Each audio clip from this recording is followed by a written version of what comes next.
Avant d'acheter, voici l'ordre de travaux qui fait vraiment baisser les factures d'énergie.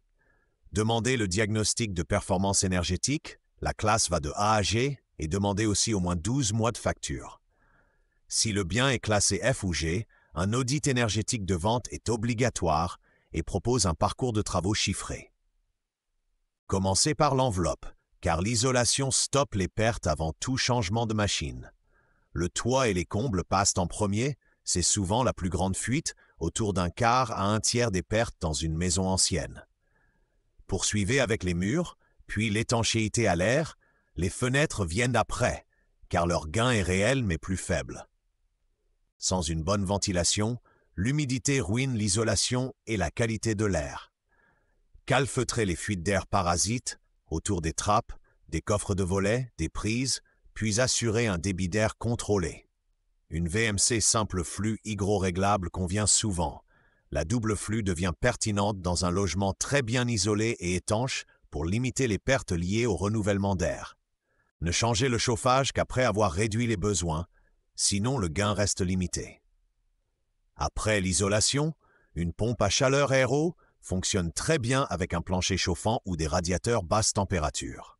Si le gaz est disponible, une chaudière à condensation est efficace, avec équilibrage du réseau et robinet thermostatique sur chaque radiateur. L'eau chaude et le pilotage font la différence au quotidien.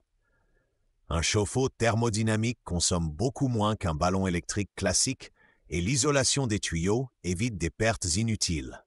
Un thermostat fiable, des plages de chauffe adaptées et une baisse d'1 à 2 degrés la nuit apportent plusieurs % d'économie sans perte de confort. Des gestes simples donnent des gains rapides pendant que vous planifiez les gros travaux.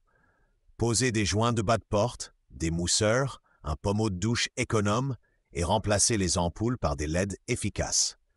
Un test d'étanchéité à l'air et une caméra thermique en hiver montrent où ça fuit et évite dépenses mal ciblées. Le budget se construit avec les aides et les obligations en tête. En France, vous pouvez mobiliser MaPrimeRénov', les certificats d'économie d'énergie, l'éco-prêt à taux zéro et une TVA réduite sur certains travaux réalisés par des entreprises reconnues garantes de l'environnement. Pour un achat locatif, retenez que la location de logements très énergivores est déjà restreinte, puis interdite pour la classe G dès 2025, pour la classe F en 2028 et pour la classe E en 2034.